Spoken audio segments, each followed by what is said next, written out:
Look here, baby. Look here, baby. Ay, ayaw niya talagang tumingin. Anyway, for today's vlog, pupunta tayo sa isang Cosmos Flower Park dito sa Japan. Samahan niyo muna akong mag-unwind, magpahinga for a bit. Hayaan niyong i-share ko ang peaceful place na to sa inyo. Let's slow down for a bit. Cute. Takas muna tayo from everything. Sobrang ganda, parang ikaw at Sige ako. na nga. Usually, ang Cosmos flowers ay makikita sa colors like pink, white, at light purple. Nakakawala ng pagod. Grabe kaya ang pagod ko, pero no complaints. Sige na No complaints talaga kasi I love the sahod dito. Wala, nakakamiss. Balik na tayo. Sige na nga. Ang Cosmos flowers ay tinatawag na autumn sakura dahil namumulaklak ito during autumn season. In a wide field gaya nito, ang sarap mag-relax, mag-isip, or mag-unwind. Parang kinakausap ako ng flowers at sinasabi na kahit simple lang ang buhay, pwede pa din itong maging beautiful. Sige na. Nakakaramdam na ako ng guto, malapit na ako maging dragon. Char lang, pero gutom na talaga ako. Hala siya. Paalis mo na. Kasi di lang makasakit ako mo. Walang single ako. Ano dito. Iwalay din ko yun. Medyo na bitter saglit yung kasama ko, kakagaling lang siguro sa breakup. Saka maganda kasi talaga sana mag-picture sa pwesto ng couple. Pero sa dulo, pipiliin mo pa din kung saan ka dahang-dahang pabalik.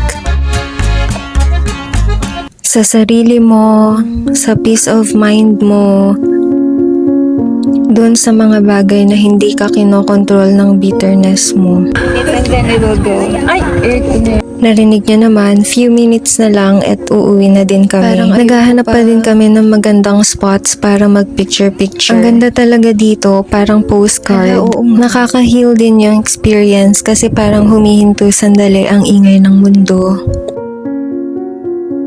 At ngayon, kailangan na din naming huminto sa kaka-picture kasi ang ingay na ng tiyan ko sa gutom. Ay, grabe. Hope to see you again, Cosmos Field.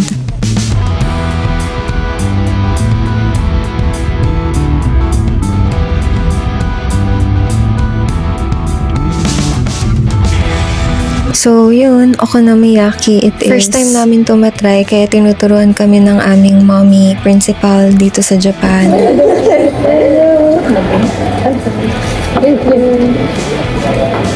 One, two.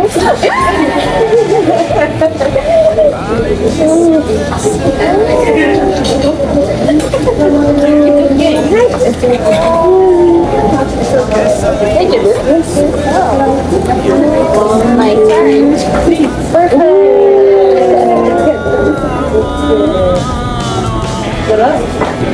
Last. One, two, three. Should I read? 7 minutes. 7 minutes. Ah, sorry. Oh no. Resetado po. Ang bango, ang sarap, nakakagutom lalo.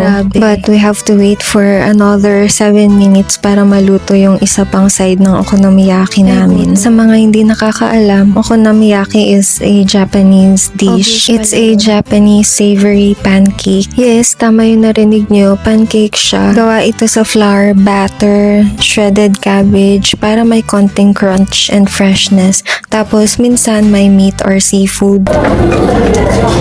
Oh, nice. Ooh, it's like a scrambled egg. 7 minutes.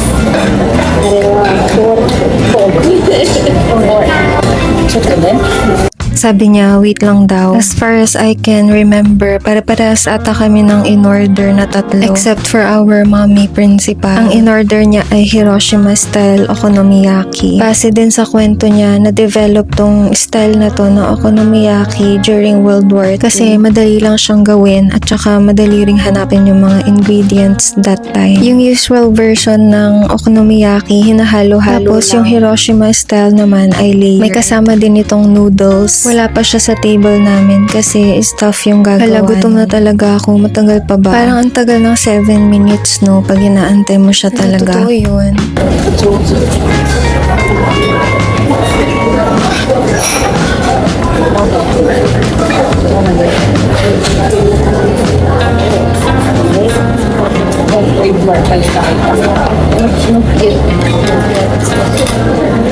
Ito na yung Hiroshima style okonomiyaki.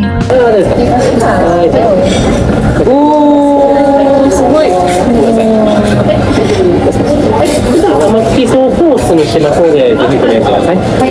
Huwag niyo na ako tanungin kung ano ibig sabihin nun kasi kudasay lang ang naintindihan ko.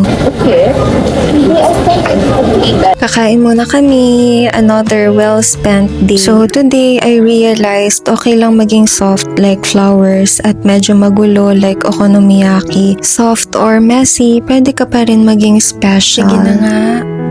We are all a little broken.